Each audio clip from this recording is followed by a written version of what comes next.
찬송가 471장으로 찬송하겠습니다. 471장 찬송입니다.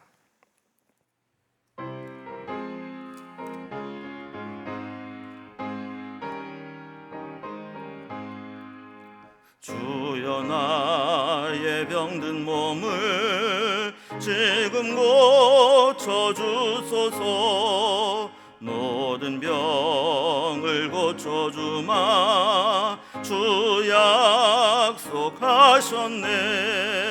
내가 지금 굳게 믿고 주님 앞에 구하오니 주여 크신 권능으로 곧 고쳐주소서. 나의 주님 뜻이라면 나를 고쳐주소서. 머리 위에 기름 붓고 날 고쳐주소서.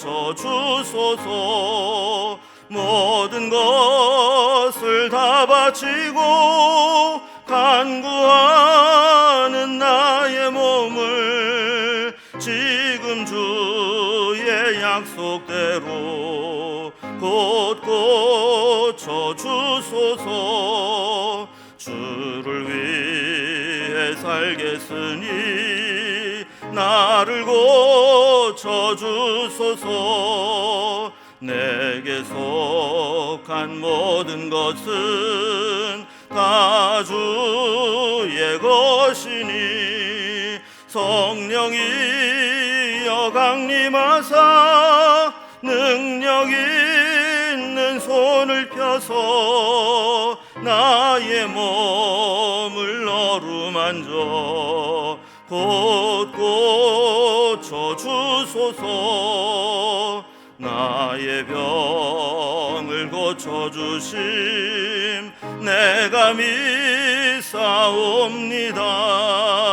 지금부터 영원토록 주 찬송하겠네. 나를 구원하신 말씀 어디든지 전하오리. 나의 병을 고쳐주심 참 감사합니다.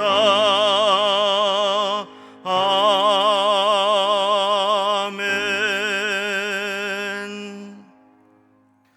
네, 오늘 함께 나눌 하나님 말씀은 구약성경 열왕기하 20장 1절에서 11절까지 말씀입니다. 열왕기하 20장 1절에서 11절까지 말씀을 제가 봉독하겠습니다. 그때 히스기야가 병들어 죽게 되매 아모스의 아들 선지자 이사야가 그에게 나와서 그에게 이르되 여호와의 말씀이 너는 집을 정리하라 네가 죽고 살지 못하리라 하셨나이다. 히스기야가 낯을 벽으로 향하고 여호와께 기도하여 이르되 여호와여 구하오니 내가 진실과 전심으로 주 앞에서 행하며 주께서 보시기에 선하게 행한 것을 기억하옵소서 하고 히스기야가 심히 통곡하더라. 이사야가 성읍 가운데까지도 이르기 전에 여호와의 말씀이 그에게 임하여 이르시되 너는 돌아가서 내 백성의 주권자 히스기야에게 이르기를 왕의 조상 다윗의 하나님 여호와의 말씀이 내가 네 기도를 들었고 네 눈물을 보았노라. 내가 너를 낫게 하리니 네가 3일 만에 여호와의 성전에 올라가겠고 내가 네 날에 15년을 더할 것이며 내가 너와 이 성을 아수르 왕의 손에서 구원하고 내가 나를 위하고 또 내 종 다윗을 위함으로 이 성을 보호하리라 하셨다 하라 하셨더라. 이사야가 이르되 무화과 반죽을 가져오라 하매 우리가 가져다가 그 상처에 놓으니 나으니라. 히스기야가 이사야에게 이르되 여호와께서 나를 낫게 하시고 3일 만에 여호와의 성전에 올라가게 하실 무슨 징표가 있나이까 하니 이사야가 이르되 여호와께서 하신 말씀을 응하게 하실 일에 대하여 여호와께로부터 왕에게 한 징표가 이말이이다. 해 그림자가 10도를 나아갈 것이니까 혹 10도를 물러갈 것이니까 하니 히스기야가 대답하되 그림자가 10도를 나아가기는 쉬우니 그리할 것이 아니라 10도가 뒤로 물러갈 것이니이다 하니라. 선지자 이사야가 여호와께 간구하며 아하스의 해시계 위에 나아갔던 해 그림자를 10도 뒤로 물러가게 하셨더라. 아멘. 히스기야의 모습을 살펴보면 믿음이 좋다고 해서 반드시 시련과 고난이 없어지는 것은 아니다 하는 것을 보게 됩니다. 오히려 고난과 시련이 올 때 믿음으로 그것을 이겨내게 될 힘을 얻게 되는 것이죠. 히스기야는 아수르의 침략과 위협 앞에 기도로 엎드리는 삶을 살았습니다.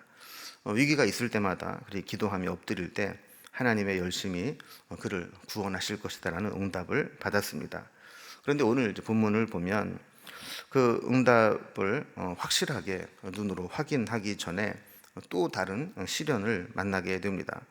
히스기야가 병들어 죽게 되었고 하나님께서 이 사실을 알리게 된 겁니다.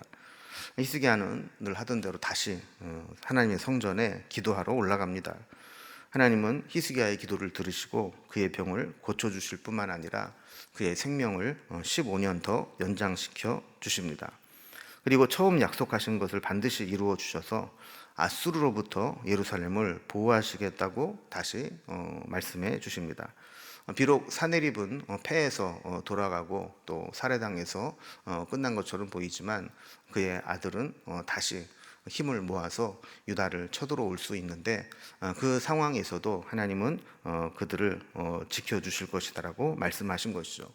그러면서 지금 이 병세로는 자기가 살아날 수 있다는 것을 믿기 어려우니까 선지자를 통해서 하나의 징표를 보여주십니다. 해시계의 그림자가 뒤로 물러가는 그런 징표를 보여주시면서 하나님이 약속하신 것이 이루어질 것을 확신시켜 주시는 거죠. 오늘 이런 내용으로 단락별로 구분을 해보면 먼저 1절에서 3절까지는 병들어 죽음 앞에 선 히스기야의 기도하는 모습이 나오게 됩니다. 4절에서 7절까지는 이 기도를 들으시고 히스기야의 병을 고쳐주시고 생명을 연장시켜 주실 것을 약속해 주십니다. 그리고 8절에서 11절까지는 치유의 응답을 징표로 확인시켜 주시겠다 하면서 해 그림자가 10도 물러가게 해 주신다는 내용이 기록되어 있죠. 자, 그러면 이제 단락별을 살펴본다면 첫 번째 단락입니다. 히스기야가 병들어 죽게 되었을 때 이 사실을 들은 히스기야가 하나님 앞에 기도하는 모습을 살펴보게 됩니다. 히스기야의 이 고난은 계속 이어집니다. 계속 더 심각한 문제들을 만나게 되는데 1절에 보면 히스기야가 병들어 죽게 되었다 하는 겁니다. 그리고 하나님으로부터 사형 선고를 받습니다. 이제 살지 못하고 죽게 될 것이니 그에게 유언을 하고 살아서 정리할 것들은 정리하라 하는 그런 말씀을 주신 거죠. 그러니까 하나님께서 히스기야 하신 말씀은 너는 이제 죽을 거니까 뭐 살겠다고 막 그 의원들 찾고 뭐 그렇게 애쓰지 말고 이제 마무리나 잘해라. 네 주어진 시간을 마무리하는 게 상책이다라는 겁니다. 하나님은 이제 히스기야에게 이렇게 사형 선고를 내리시고 다시 한번 돌이킬 수 없는 큰 위기 상황으로 몰고 가십니다. 뭐 어쨌든 뭐 살아 있어야 문제를 해결하든 뭐든 할 텐데 히스기야는 병들어 죽게 된 상태고 설상가상으로 하나님으로부터도 더 이상 살 수 없으니 이제 생을 마감하고 마지막을 준비하고 마무리해라 하는 이야기까지 들은 겁니다. 자, 그런데 2절에 보면 이런 하나님의 선고를 받은 히스기야의 반응이 참 놀랍습니다. 히스기야가 낯을 벽으로 향하고 여호와께 기도하여 이르되 그랬습니다. 히스기야는 오늘 말씀을 보면 얼굴을 벽으로 향하고 기도했다 그랬습니다. 낯을 벽을 향하고 기도했다라고 하는 것은 다른 것은 보지 않고 오직 하나님만 바라보겠다는 의지가 담겨져 있는 모습입니다. 히스기야는 이제 죽을 병에 걸리게 되었을 때 완전히 하나님만 바라보는 믿음을 갖게 된 것이죠. 사람은 가장 절박한 상황이 될 때 가장 순수한 마음을 갖게 되고 그 믿음이 정금과 같이 단련되는 것을 보게 됩니다. 아무것도 내가 의지하거나 붙잡을 것이 없다라는 것을 깨닫게 될 때 그때는 쓸데없는 것들을 다 정리하고 오직 하나님만 바라보고 하나님만 붙잡게 되는 거죠. 그래서 히스기야는 기도의 자리로 나와왔고 성벽을 향해 낯을 향하고 오직 하나님께 부르짖어 기도한 겁니다. 여러분, 이게 우리 신앙인의 자세입니다. 상황적으로 다 끝난 것 같고 내가 할 수 있는 것이 아무것도 없어질 때, 그때 우리는 다른 인간적인 행동들은 다 포기해도 기도는 포기하지 말고 하나님은 끝까지 붙잡아야 되는 것이죠. 3절에 보면 히스기야는 하나님께 자신이 지금까지 하나님 앞에 전심으로 행하고 주께 보시기에 선하게 행한 것들을 기억해 달라, 이렇게 기도하며 통곡합니다. 지금 자기가 죽는 게 원통해서 그런 것이 아니라 지금 유다가 처한 상황을 보면 자기는 아직 더 해야 될 일이 남아 있는 것이죠. 성경을 보면 당시 상황은 아직 많은 어려움 가운데 있었던 것을 알게 됩니다. 아수르는 여전히 유다를 정벌할 기회를 노리고 있고 사네립이 죽은 이후에 다시 힘을 모아서 유다를 집중할 그런 가능성이 남아있는 상황입니다. 근데 유다는 여기에 비해서 신앙적으로나 군사적으로나 아수르를 대항해서 이길 만한 수준이 안 되었습니다. 게다가 히스기야는 아직 후계를 이어나갈 아들이 없습니다. 그러니까 이런 상황에서 지금 자기가 죽고 나면 지금 이스라엘은 어떻게 되는 것인가? 또 하나님께서 다윗의 후손에게 약속하신 이 왕위는 어떻게 되는 것인가? 아수르가 침공해 올 때 어떻게 이겨낼 것인가? 이런 복잡한 상황 가운데서 하나님 앞에 기도하면서 마지막 기회를 얻도록 한 것입니다. 자, 이렇게 간절히 기도할 때 두 번째 단락을 보면 하나님께서는 히스기야에게 병을 고쳐주고 생명을 연장시켜 주실 것을 약속해 주십니다. 4절 이하에 보면 히스기야가 이렇게 기도하게 될 때 어떤 일이 일어난지를 말씀해 주시는데, 말씀을 전하고 돌아가는 히스기야를 불러 세우고 다시 돌아가서 히스기야에게 다른 말씀, 하나님의 말씀을 전하게 하십니다. 그래서 5절에 보면 너는 돌아가서 내 백성의 주권자 히스기야에게 이르기를 왕의 조상 다윗의 하나님 여호와의 말씀이 내가 네 기도를 들었고 네 눈물을 보았노라. 내가 너를 낫게 하리니 내가 3일 만에 여호와의 성전에 올라가겠고 그랬습니다. 그 말씀을 보면 하나님은 히스기야의 기도를 들어주시고 은혜를 베풀어 주시는 것을 보게 됩니다. 그래서 지금은 다 죽게 되었지만 3일 만에 다시 힘을 얻어서 성전에 올라갈 수 있을 정도로 기력을 회복시켜 주시겠다라는 겁니다. 하나님의 은혜는 여기서 끝나지 않습니다. 6절에 보면 내가 네 날에 15년을 더할 것이며 그랬습니다. 하나님께서 지금 히스기야에게 약속하신 것은 잠깐 바닥 이렇게 병세가 호전되고 기운을 얻는 게 아니라 죽게 되었던 자가 살아나고 거기에 15년이라고 하는 인생을 덤으로 살아갈 수 있게 하시겠다라는 겁니다.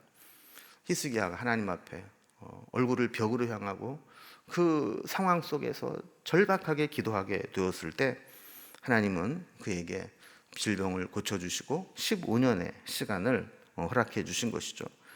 6절 뒷부분 이하에 보면 또 다른 은혜를 약속해 주시는데, 내가 너와 이 성을 아수르 왕의 손에서 구원하고 내가 나를 위하고 또 내 종 다윗을 위함으로 이 성을 보호하리라 하는 약속을 주십니다.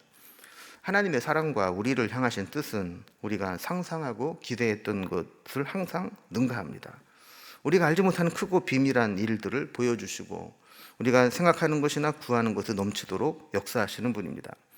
우리가 미처 깨닫지 못하고 알지 못해서 몰라서 구하지 못한 것까지도 하나님은 다 알아서 채워주시고 그에게 육신의 질병만 고쳐주신 것이 아니라 그가 이렇게 염려하는 예루살렘 성도 다윗과의 언약을 지키면서 그 성을 지켜주겠다, 보호해 주시겠다고 약속을 해준 겁니다. 7절 말씀을 보면 이사야가 무화과 반죽을 가져오라 하면서 그 무화과 반죽을 그 히스기야의 상처에 놓게 되니 그 상처가 낫게 되었다라고 말씀합니다. 어떻게 보면 이것은 무화과 반죽의 어떤 화학적 성분이 치료에 힘이 있어서 히스기야를 낫게 했다라기보다는 하나님의 이 말씀의 능력이 있어서 어쩌면 무화과 반죽이 아니라 다른 것을 발랐어도 치료가 되었을 수 있을 그런 상황이었다는 겁니다. 하나님은 말씀만으로도 히스기야를 고칠 수 있었지만 이 무화과 반죽을 도구로 사용하셔서 히스기야를 고쳐주신 것이죠. 나는 단지 기도밖에 한 것이 없는데 하나님은 그 기도를 들으시고 상상하지 못한 은혜를 부어주십니다. 이게 우리에게 주시는 하나님의 은혜입니다. 때로는 좋으면서도 믿지 못할 만한 상황이 이어지게 되죠. 그래서 우리가 사실 너무 좋은 일이 생기면 나 좀 꼬집어 줘봐, 나 좀 때려줘봐 그러면서 진짜 이것이 꿈이 아니고 현실인가 확인해 보고 싶은 그런 마음이 있는 거죠. 그래서 세 번째 단락을 보면 이런 하나님의 그 은혜를 응답을 받은 이 히스기야에게 하나님은 치유의 응답의 징표로 그 해시계의 그림자가 물러가는 그런 징표로 확인시켜 주는 것을 보게 됩니다. 하나님으로부터 엄청난 응답을 약속받은 히스기야는 이사야에게 징표를 구합니다. 이게 진짜 하나님이 나에게 이루어 주시는 것인지 징표를 얻으면 좋겠다라는 거죠. 그래서 8절에 보면 지금 무화과 반죽을 올려놓은 부분이 낫기는 이제 나은 것 같은데 이게 진짜 완치가 돼서 내가 3일 만에 성전에 올라가고 또 하나님이 15년을 연장시켜 주시고 또 예루살렘을 보호해 주실지 이거를 만약에 내가 확실히 알게 하려면 무슨 징표를 보여줄 수 있겠느냐라고 묻는 거죠. 그러자 이제 9절에 보면 이사야가 히스기야에게 묻습니다. 하나님께서 징조를 보일 것인데 해시계의 그림자를 통해서 시간을 보게 되는데 이 그림자가 10도를 앞으로서 나아가게 해주면 믿겠느냐, 아니면 10도를 뒤로 물러가게 해주는 표징을 보여주면 믿겠느냐라고 물어보는 겁니다. 10절에 보면 히스기야는 해 그림자가 10도를 나가게 하는 것보다는 뒤로 물러가게 하는 것이 더 어려울 것 같으니까 10도를 그러면 뒤로 물러가게 하는 징표를 보여달라고 요청을 하게 됩니다. 사람에게는 뭐 어떤 것은 쉽고 어렵고 불가능하고 가능하고 할 수 있지만 하나님께는 어떤 것이든 불가능한 일이 없고 다 쉬운 일이죠. 재밌는 건 당시 히스기야는 아마 그림자가 뒤로 물러가는 게 더 어렵다 생각을 했던 것 같습니다. 그래서 11절에 보면 이사야가 하나님 앞에 기도하죠. 그래서 해시계 위에 나아갔던 해 그림자가 10도 뒤로 물러가게 하시는 것을 보게 됩니다. 히스기야는 이렇게 중한 투병 생활을 하면서 어떻게 보면 심신만 이렇게 약해진 게 아니라 믿음도 약해지는 것 같습니다. 그래서 그 아수르의 그 위협 속에서도 하나님의 말씀을 붙잡고 기도로 하나님을 붙잡았던 히스기야는 이 질병 앞에서 마음이 약해지니까 이사야 선지자의 하나님의 응답을 듣고도 그거를 말씀만으로 믿지 못해서 이렇게 어떤 징조를 보여달라 하게 된 것이죠. 그리고 우리가 이제 그렇습니다. 남 얘기는 쉽게 할 수 있고 훈수를 두면 문이 더 잘 보인다고 그러지 않습니까? 근데 막상 내 문제가 되고 내가 그 문제 속에 빠지게 되면 스스로 그 문제에서 빠져나오기가 어려울 때가 있습니다. 이럴 때 하나님이 베푸시는 은혜는 어떤 징표를 주시는 겁니다. 어떤 체험적인 신앙을 갖게 하셔서 논리로 이해가 안 된다 할지라도 그 확실한 기적, 표징, 징표를 통해서 확신하게 하는 거죠. 하나님은 우리가 이런 일을 당할 때 뜻하지 않은 사람의 배려나 또 선물, 또 갑작스러운 상황의 변화, 기적 같은 상황 이런 것들을 통해서 하나님이 자신을 사랑하고 계시는 하나님 백성들에게 절대로 그들을 홀로 남겨두지 않고 약속하신 것을 응답하시는 것을 깨닫고 확신하게 하시는 겁니다. 하나님은 이런 징표를 통해서라도 흔들리지 말고 믿음을 지키기를 원하셨던 것이죠. 이렇게 히스기야가 하나님의 그 말씀대로 심각한 위기를 만나고 죽을 상황이 되었어도 그가 기도하게 될 때 하나님은 그 히스기야를 건지시고 또 질병으로 몸이 연약해 심신이 약해졌을 때 징표를 보여주시면서까지 하나님에 대한 믿음이 흔들리지 않도록 붙잡아 주시는 것을 보게 됩니다. 우리도 정말 가장 절망스러운 상황 가운데 정말 내 자신이 무너지는 것 같은 상황을 만날 때에도 그때가 기도할 때이고 그때가 정말 하나님의 성전에 올라가서 정말 얼굴을 벽으로 향하고 하나님을 붙잡고 기도할 때라는 사실을 깨닫고 하나님 앞에 기도해서 응답받는 그런 삶이 될 수 있기를 주님의 이름으로 기원합니다. 기도하겠습니다. 하나님 아버지, 히스기야는 하나님의 선지자로부터 사형 선고를 받고 그의 삶을 마무리하라는 통보를 받았지만 그에게 남아있는 사명이 있었기에 그 말씀을 그대로 수용하기보다 얼굴을 벽으로 향하고 성전에 올라가 기도하는 모습으로 하나님의 은혜를 구했던 것을 보게 됩니다. 우리도 절망스럽고 힘들고 또 나 자신이 무너지는 것을 느끼는 상황 속에서도 포기하지 않고 한 번 더 하나님의 은혜를 구하게 하시고, 하나님이 히스기야에게 약속해 주시고 징표를 보여주시고 그 약속을 지키신 것처럼 우리도 그 하나님의 은혜를 입고 응답받는 그런 삶을 살아갈 수 있도록 도와주시옵소서. 오늘 우리가 가지고 있는 문제가 어떤 것이든 하나님께서는 불가능한 일이 없고 어려운 일이 없는 줄로 믿사오니 우리의 문제를 해결해 주시고 하나님의 능력으로 우리를 붙들어 주시옵소서. 오늘 하루도 주님을 바라보며 예수님의 이름으로 기도드리옵나이다. 아멘. 각자 기도 제목들로 자유롭게 기도하시겠습니다.